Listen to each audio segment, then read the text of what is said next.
Kisah tasbih Sayyidatina Fatimah radhiyallahu anha.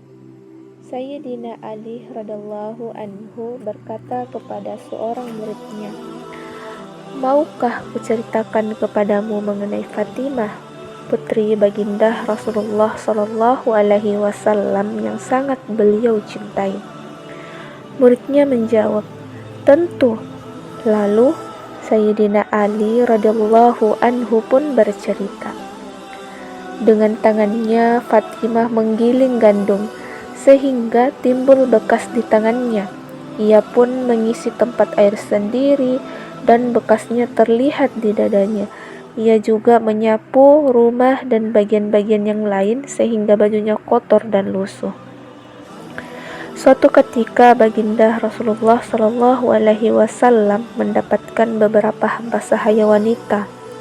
Aku berkata kepada Fatimah radhiyallahu anha, "Pergilah kepada baginda Rasulullah Shallallahu Alaihi Wasallam dan mintalah pembantu kepada beliau agar dapat meringankan pekerjaanmu."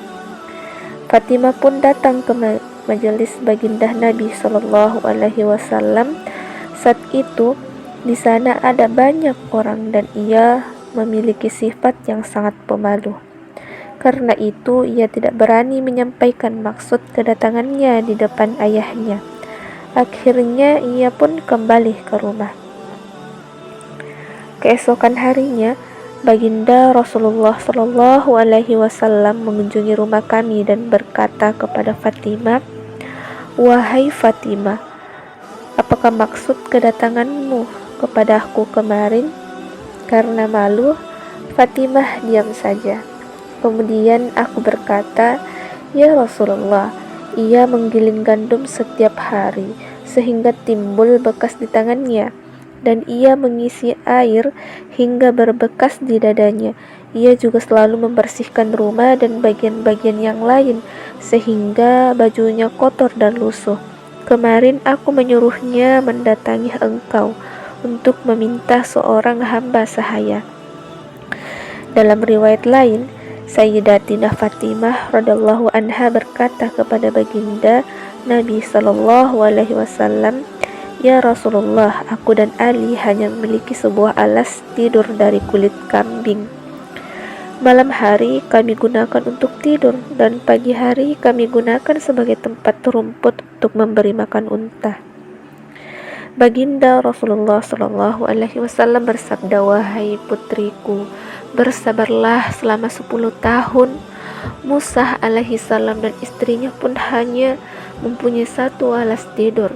Itu pun hanya sebuah mantel Musa alaihi salam. Malam hari mantel itu ia hamparkan untuk tidur.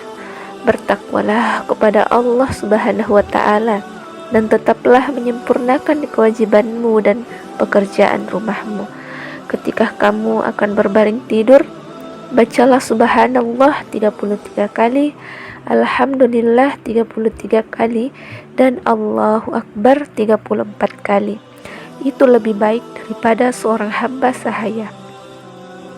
Sayyidatina Fatimah radhiyallahu anha pun berkata, "Aku ridha kepada Allah Subhanahu wa Ta'ala dan Rasulnya.